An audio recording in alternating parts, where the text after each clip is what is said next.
Asanak munisin anyam na kachwani anuam kati kadin mun asang tin karat man siri lante anyam na katleng sai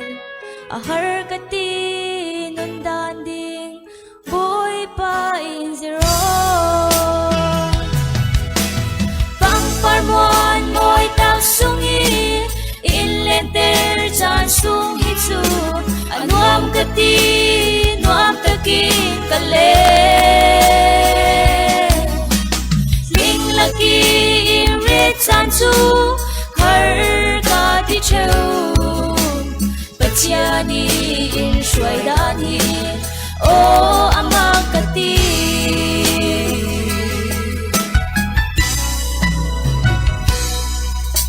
Atana nailungin Atana rethayin Atana toy sangin Atana moal pawin Sin fin siang man nailon Ay ding siang man nailon Kauman na apoy law Boy panin kay Parmuan mo'y taksungi Inlenter chan sung hitsu Anuam kati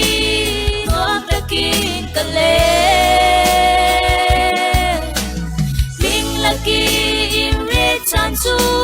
Har ka di chau Pachiani in shuai dani O amak kati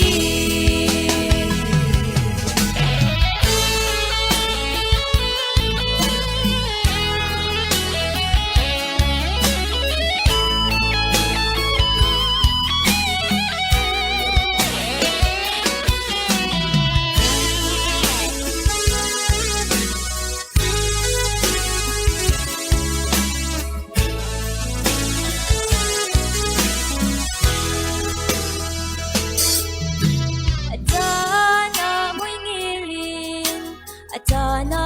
banduain Karna raptak ton tana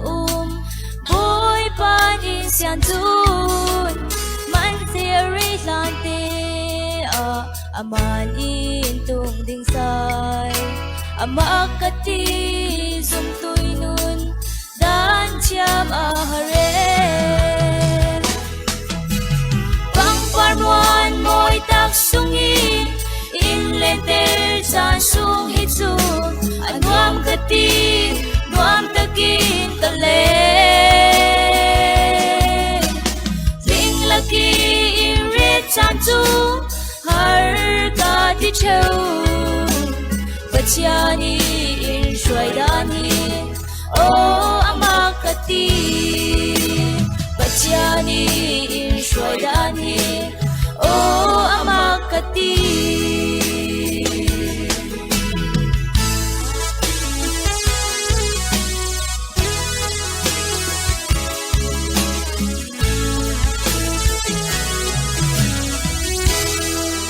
Cho nên thằng thơ thì con cầu sẽ